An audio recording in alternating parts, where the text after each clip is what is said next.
नमस्कार दोस्तों, स्वागत है आपका हमारे YouTube चैनल जड़धारी क्लासेस में। दोस्तों, DLED के लिए टीचिंग एप्टीट्यूड का आज हम यहाँ पे ला रखे हैं थर्ड पार्ट।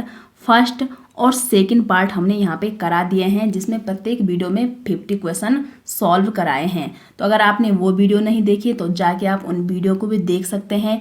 और DLED के लिए प्रीवियस ईयर पेपर भी हमने यहाँ पे सॉल्व करा रखे हैं, उनको भी आप देख सकते हैं। तो आज की वीडियो का फर्स्ट क्वेश्चन है दोस्तों, छात्रों में किसका विकास आपकी दृष्टि में सबसे महत्वपूर्ण है? ए है काम में लगन, बी है धर्मानुराग, सी है श्रम का महत्व और डी है आत्मविश्वास। तो फर्स्ट का जो सही जवाब है वो ऑप्शन डी हो जाएगा, आत्मविश्वास। जिस बच्चे में अपने काम के प्रति पूरा आत्मविश्वास है, फुल कॉन्फिडेंस है, तो उसका मन काम में भी लगेगा और वो अपने काम के इम्पोर्टेंस, अपने काम का महत्व क्या है, इसको भी जान पाएगा जिस बच्चे में कॉन्फिडेंस है। तो इसलिए 1 का राइट आंसर क्या हो जाएगा? ऑप्शन डी हो जाएगा। क्वेश्चन नंबर 2 है, शिक्षण में भिन्न भिन्न शिक्षण विधि का प्रयोग करने से क्या होता है? ए है छात्रों का ध्यान केंद्रित रहता है, तो ये सही हो जाएगा कि कोई भी टीचर अगर क्लासरूम में जाता है और एक ही टीचिंग मेथड के द्वारा अपने बच्चों को टीचिंग प्रोवाइड कराता है तो बच्चे बोर भी होंगे और बच्चों को कुछ समझ में भी नहीं आएगा। तो इसलिए क्या है कि कोई भी टीचर अपने क्लासरूम में जाता है और डिफरेंट टाइप की टीचिंग मेथड के द्वारा क्लासरूम में अपने बच्चों को टीचिंग प्रोवाइड करता है, तो बच्चों का ध्यान भी केंद्रित रहता है, उनको भली प्रकार समझ में भी आता है और पढ़ाई रोचक भी हो जाती है। तो इसलिए 2 का राइट आंसर क्या हो जाएगा? Option D. क्वेश्चन नंबर 3 है, बच्चों के समाजीकरण में शिक्षक की भूमिका होती है। ऑप्शन ए है उनका बौद्धिक विकास करना, ये ऑप्शन राइट हो सकता है। बी है उन्हें सांप्रदायिक शिक्षा प्रदान करना, ये भी हो सकता है। सी है उन्हें गृह कार्य देना और डी है उन्हें आर्थिक प्रयोग में सहयोग करना। तो सी और डी तो यहाँ पे राइट हो ही नहीं सकते। अब बी है उन्हें सांप्रदायिक शिक्षा प्रदान करना। जिस बच्चे का बौद्धिक विकास सही ढंग से नहीं हो रखा होगा, उस बच्चे को अगर कोई टीचर सांप्रदायिक शिक्षा प्रदान करता है तो उस स्टूडेंट या उस बच्चे को कुछ भी समझ में नहीं आएगा, क्योंकि उसका बौद्धिक विकास सही रूप से सही ढंग से हो ही नहीं रखा है। तो इसलिए बच्चे के समाजीकरण में एक टीचर को सर्वप्रथम उसका बौद्धिक विकास करना होता है। तो 3 का इसलिए राइट आंसर ऑप्शन डी हो जाएगा।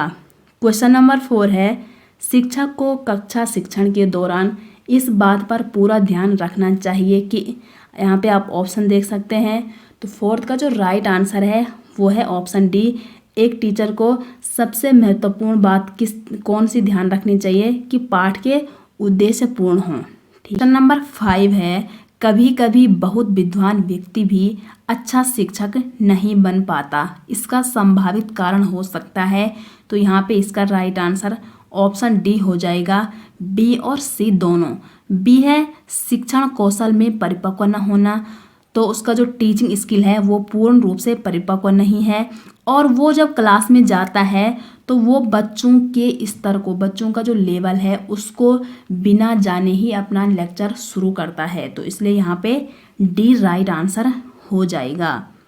क्वेश्चन नंबर 6 है, छात्रों में वैज्ञानिक दृष्टिकोण उत्पन्न किया जा सकता है। तो तर्क संगत विचारों के प्रस्तुतिकरण द्वारा छात्रों में वैज्ञानिक दृष्टिकोण उत्पन्न किया जा सकता है। क्वेश्चन नंबर 7 है, यदि वाद विवाद प्रतियोगिता के लिए आपको निर्णायक मंडल में शामिल कर लिया जाए तो आप, तो ऑप्शन ए यहाँ पे राइट आंसर हो जाएगा क्वेश्चन नंबर 7 का, कि आप प्रतिभागी के प्रदर्शन के अनुसार निर्णय लेंगे। क्वेश्चन नंबर 8 है यहाँ पे, अध्यापक या अध्यापिकाओं की प्रतिष्ठा एवं मान में काफ़ी गिरावट आई है, इसका मुख्य कारण है। ऑप्शन ए है उनकी ट्यूशन की लालची प्रवृत्ति। तो ये राइट हो सकता है यहाँ पे कि एक तो गवर्नमेंट के द्वारा उनको अच्छी खासी सैलरी मिल रही है, फिर भी कोई टीचर अगर अपने पैसों के लालच में आके ट्यूशन पढ़ाना स्टार्ट करते हैं तो उनकी प्रतिष्ठा और मान दोनों में गिरावट आएगी। बी है उनके आचरण में गिरावट है, अगर उनके आचरण में गिरावट आती है तो प्रतिष्ठा और मान दोनों में गिरावट आएगी। और सी है उनकी शिक्षण के प्रति लापरवाही। कोई भी टीचर अपने शिक्षण में अगर लापरवाही करता है तो उसकी प्रतिष्ठा एवं मान दोनों में क्या आ जाएगी, गिरावट आ जाएगी। इसलिए 8 का सही आंसर हो जाएगा ऑप्शन डी। क्वेश्चन नंबर 9 है, किसी व्यक्ति का चरित्र सबसे ज़्यादा प्रभावित होता है, आप क्या मानते हैं? तो इसका राइट आंसर ऑप्शन ए हो जाएगा पारिवारिक परिवेश। और ये पारिवारिक परिवेश क्यों है? अब देखो, परिवार ही किसी बच्चे का पहला विद्यालय होता है, ये भी आपको पता होगा। दूसरा है कि बच्चे का प्रथम गुरु कौन होता है, उसके माता पिता यानी कि परिवार के सदस्य। तीसरी बात है कि प्राथमिक सामाजिकरण बच्चे का कहाँ होता है, परिवार में होता है। और अपनी संस्कृति यानी कि अपने कल्चर का पहला लेसन कोई भी बच्चा कहाँ सीखता है, वो भी अपने परिवार में सीखता है। तो इसलिए इसका राइट आंसर क्या हो जाएगा कि अपने पारिवारिक परिवेश में ही किसी भी व्यक्ति का चरित्र सबसे ज़्यादा प्रभावित होता है। क्वेश्चन नंबर 10 है, बाल केंद्रित शिक्षा यानी कि चाइल्ड सेंटर एजुकेशन में शामिल है।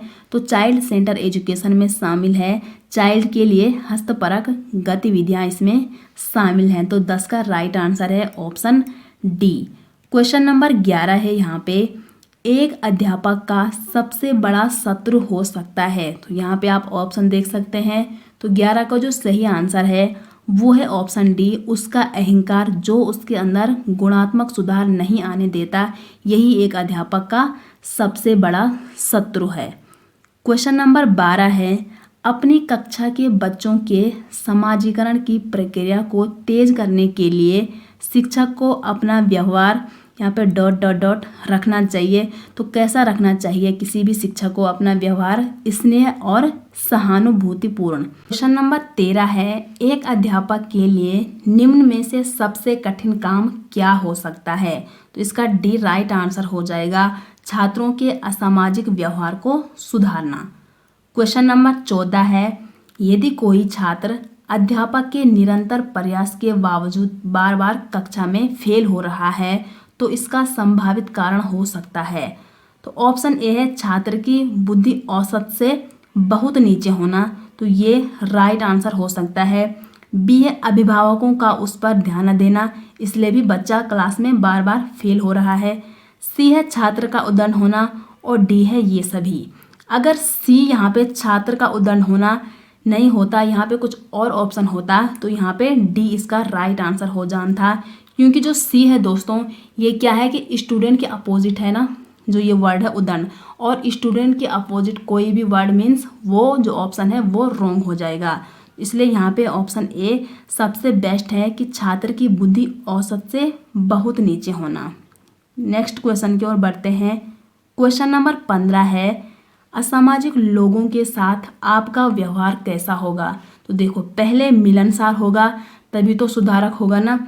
अगर पहले सुधारने की कोशिश कर रहे हैं उसके बाद मिलने की कोशिश करेंगे तो ये यहाँ पे गलत हो जाएगा। पहले ऐसे व्यक्ति के साथ मिलेंगे और फिर उनका समाजीकरण करने की कोशिश करेंगे। तो यहाँ पे 15 का ए ऑप्शन राइट हो जाएगा। क्वेश्चन नंबर 16 है, लड़कियों को उतनी ही शिक्षा देनी चाहिए जितनी शिक्षा के द्वारा वे। ऑप्शन ए है कुशल गृहिणी का दायित्व निभा सके। तो किसी भी लड़की को शिक्षा इसलिए नहीं दी जाती कि वो एक अच्छी हाउसवाइफ बने। बी है आत्मनिर्भर बन सके। सी है बच्चों को प्रारंभिक शिक्षा दे सके और डी है एक सफल सहायक शिक्षक बन सके। तो यहाँ पे ऑप्शन बी राइट आंसर होगा। देखो, अगर आत्मनिर्भर होगी तो एक सफल सहायक शिक्षक भी बन सकती है और अपने बच्चों को भी वो टीचिंग प्रोवाइड कर सकती है। तो बी इसलिए 16 का राइट आंसर हो जाएगा। क्वेश्चन नंबर 17 है, जटिल समस्याएं आपको प्रेरित करती है। ऑप्शन ए है आत्मविश्वास पैदा करने के लिए, बी है अधिक कार्य करने के लिए, सी है निराश करने के लिए और डी है कम कार्य करने के लिए। तो यहाँ पे 17 का सही आंसर हो जाएगा ऑप्शन ए। जितनी जटिल समस्याएं होंगी उतना ही हमको अंदर से फुल कॉन्फिडेंस आएगा, आत्मविश्वास पैदा होएगा कि ये जो जटिल समस्या है इससे हम कैसे निवारण कर सकें। क्वेश्चन नंबर 18 है, समाज में छात्रों की भागीदारी किस प्रकार की वांछनीय है, आपका विचार है? तो यहाँ पे ए सही आंसर हो जाएगा, परस्पर सहयोग की आकांक्षा। क्वेश्चन नंबर 18 का। क्वेश्चन नंबर 19 है, अपने बच्चों को व्यवसाय चुनने के लिए आप निम्न में से किस विचार से सहमत होंगे। ऑप्शन ए है, क्योंकि बच्चा तो बच्चा है, उसके पास बड़ों जैसा अनुभव कहाँ।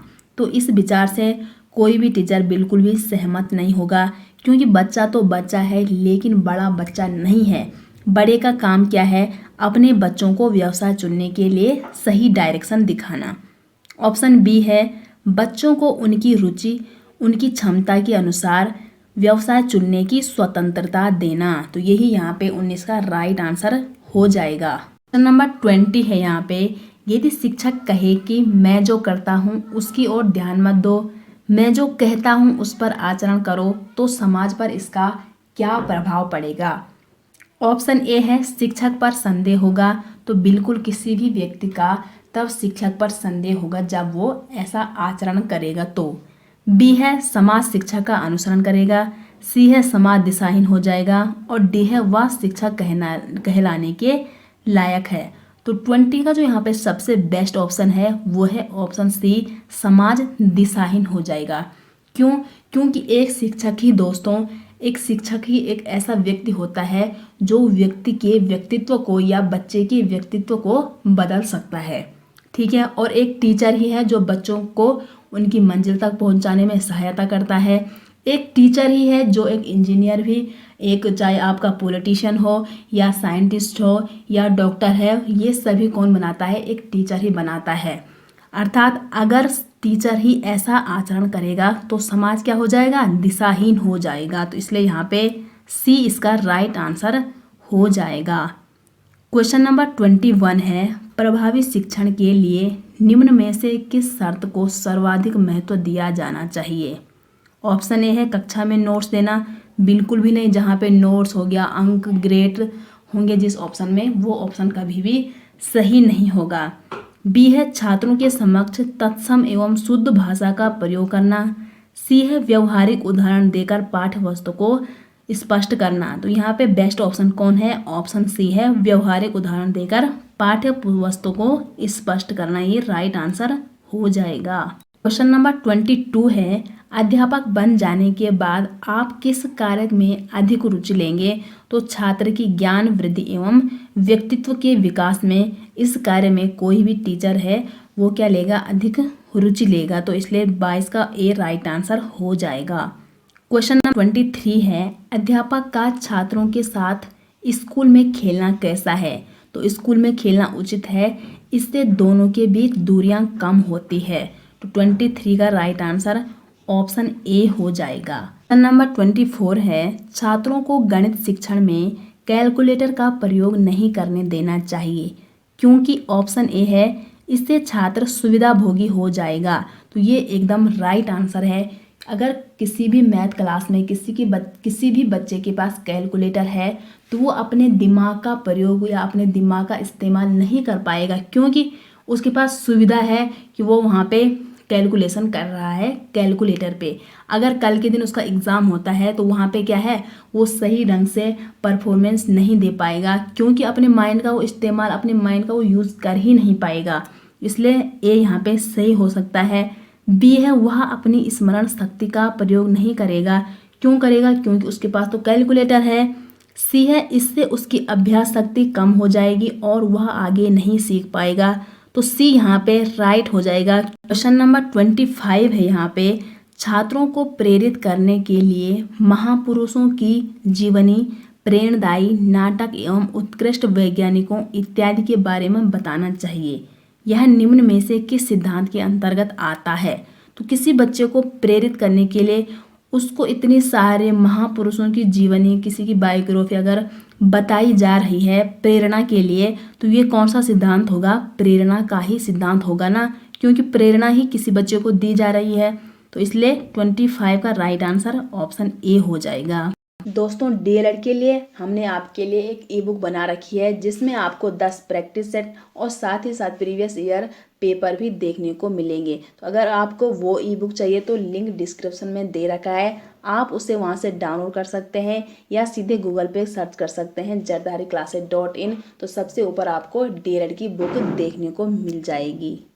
क्वेश्चन नंबर 27 है, बच्चों को स्कूल में नैतिक मूल्य सिखाने का सबसे अच्छा तरीका यह है कि ऑप्शन ए है प्रत्येक अध्याय में नैतिकता का पाठ शामिल हो, बी है बच्चों से समाज सेवा कराई जाए, सी है उनके सामने अध्यापक स्वयं अच्छे आदर्श प्रस्तुत करें। तो ऑप्शन सी यहाँ पे राइट आंसर हो जाएगा क्वेश्चन नंबर 26 का, कि जब अध्यापक स्वयं बच्चों के सामने अच्छे आदर्श प्रस्तुत करेगा तो उन बच्चों में नैतिक मूल्यों का भी ज्ञान खुद ही हो जाएगा। क्वेश्चन नंबर 27 है, निम्नलिखित में से कौन छात्रों में लोकतांत्रिक मूल्यों की स्थापना करता है। तो एक खेल का मैदान ऐसा होता है जिसमें छात्र लोकतांत्रिक मूल्यों की स्थापना करता है, क्योंकि खेल के मैदान में ही छात्रों का क्या है सर्वांगीण विकास हो पाता है। जैसे खेल के मैदान में वो अपने माइंड का यूज़ करता है कि कहाँ पे मुझे कौन सा गेम कैसे टाइम पे खेलना है, तो उसका कॉग्निटिव डेवलपमेंट भी होता है। दूसरा वहाँ पे उसका फिजिकल डेवलपमेंट भी होता है। जब वो भागना दौड़ना शुरू करेगा तो इसका मतलब तभी वो भाग पाएगा जब उसका फिजिकल डेवलपमेंट पूर्ण रूप से हो रखा होगा, जिसमें उसका फाइन मोटर स्किल भी आ गया और ग्रोस मोटर स्किल भी शामिल है। तीसरा है सोशल डेवलपमेंट। अगर उसका सोशल डेवलपमेंट हो रखा होगा तो उसके जो वहाँ पे दोस्त हैं, जो सहयोगी हैं, उनके साथ वो ढंग से बातचीत कर पाएगा, खेल के बारे में वहाँ पे डिस्कशन कर पाएगा, वहाँ एक किनारे पे चुपचाप बैठा नहीं होगा जब उसका सोशल डेवलपमेंट पूर्ण रूप से हो रखा होगा। होता है इमोशन डेवलपमेंट, यानी कि उसका संवेगात्मक विकास। अगर उसका संवेगात्मक विकास पूर्ण रूप से हो रखा होगा तो अगर वहाँ पे कोई स्टूडेंट हार जाता है खेल के मैदान में तो अपनी हार को कैसे एक्सेप्ट करना है, कैसे उस जो उसको वहाँ पे ऑब्वियसली बात है उसको दुख होगा, तो उस दुख को कैसे कंट्रोल करना है वो भी वहाँ पे वो कर पाएगा। अगर उसका संवेगात्मक विकास पूर्ण रूप से हो जाएगा तो वो वहाँ पे सब कुछ हैंडल कर पाएगा खुद को। नेक्स्ट क्वेश्चन है क्वेश्चन नंबर 28, निम्न में से क्या बच्चों के समाजीकरण में प्रमुख भूमिका निभाता है। तो यहाँ पे भी इसका क्या है राइट आंसर ऑप्शन ए हो जाएगा खेलकूद। ठीक है। नेक्स्ट है क्वेश्चन नंबर 29, सरकारी स्कूलों में दोपहर के भोजन की योजना से लाभ यह है कि ऑप्शन ए है बच्चों को स्कूल में टिफिन नहीं ले जाना पड़ेगा, बी है यहाँ पे यदि बच्चे भूख से व्याकुल होंगे तो पढ़ने के लिए प्रेरित नहीं किया जा सकेगा, तो बी यहाँ पे राइट हो जाएगा, और सी है निर्धन बच्चों को कुपोषण से बचाया जा सकेगा, तो ये भी यहाँ पे सही हो जाएगा। तो 29 का डी यहाँ पे बी और सी दोनों सही हो जाएंगे। क्वेश्चन नंबर 30 है, उत्तम शैक्षणिक नेतृत्व के लिए चाहिए। तो इसके लिए चाहिए समूह के प्रति समर्पण की भावना एवं ऊंचा मनोबल। क्वेश्चन नंबर 31 है, एक बाल केंद्रित कक्षा यानी कि चाइल्ड सेंटर क्लास में बच्चे सामान्यतः सीखते हैं, तो ये सीखते हैं व्यक्तिगत और सामूहिक दोनों रूप में। इसमें क्या है बच्चों पे दबाव नहीं होता है, इसलिए वो यहाँ पे सामान्य रूप से सीख पाते हैं। क्वेश्चन नंबर 32 है, विद्यालय में अध्यापक का प्राथमिक कर्तव्य यह है कि वह, यहाँ पे आप ऑप्शन देख सकते हैं, 32 का यहाँ पे सही आंसर हो जाएगा ऑप्शन डी, छात्र हित को ही सर्वोपरि रखें और उसी के अनुसार काम करें, यही एक अध्यापक का प्राथमिक कर्तव्य है। क्वेश्चन नंबर 33 है, अध्यापक को दैनिक दिनचर्या का अंग होता है। ऑप्शन ए है दैनिक रूप में पत्र पत्रिकाओं का अध्ययन करना, तो ए यहाँ पे राइट आंसर हो सकता है, क्योंकि प्रत्येक टीचर को वर्तमान के बारे में भी पूरी जानकारी होनी चाहिए। इसी के बेस पे वो अपने बच्चों को क्या करता है करंट के बारे में पूर्ण रूप से बता सकता है। बी है छुट्टी के दिनों में धार्मिक स्थलों पर समय बिताए, तो ये कोई मैटर नहीं करता कि कोई भी टीचर अपने छुट्टी के दिन घर में रह रहा है या बाहर रह रहा है, ये कोई मैटर नहीं करता। सी है छात्रों में अधिगम की दर को बढ़ाने के लिए निरंतर चिंतनशील रहना और कक्षा में नए नए प्रोग्राम करना, तो ये भी एक टीचर का क्या है काम है। तो इसलिए यहाँ पे क्या आंसर हो जाएगा ऑप्शन डी, ए और सी यहाँ पे दोनों राइट ऑप्शन है, तो डी इसका राइट आंसर हो जाएगा। क्वेश्चन नंबर 34 है, वर्तमान समय में बाल केंद्रित शिक्षा पर जोर दिया जाता है। निम्नलिखित में से कौन सी बाल केंद्रित शिक्षा की विशेषता नहीं है? तो यहाँ पे आप ऑप्शन देख सकते हैं। तो 34 का जो राइट आंसर है वो क्या हो जाएगा? ऑप्शन ए, बालक को केवल तथ्यात्मक ज्ञान से अवगत कराने पर जोर देना। जबकि बाल केंद्रित शिक्षा का मतलब क्या है कि बच्चे का सर्वांगीण विकास करना, न केवल तथ्यात्मक ज्ञान से अवगत कराना। तो इसलिए यहाँ पे 1 इसका राइट आंसर हो जाएगा। क्वेश्चन नंबर 35 है, पढ़ाते समय कक्षा में अध्यापक का विश्वास कब डगमगाता है?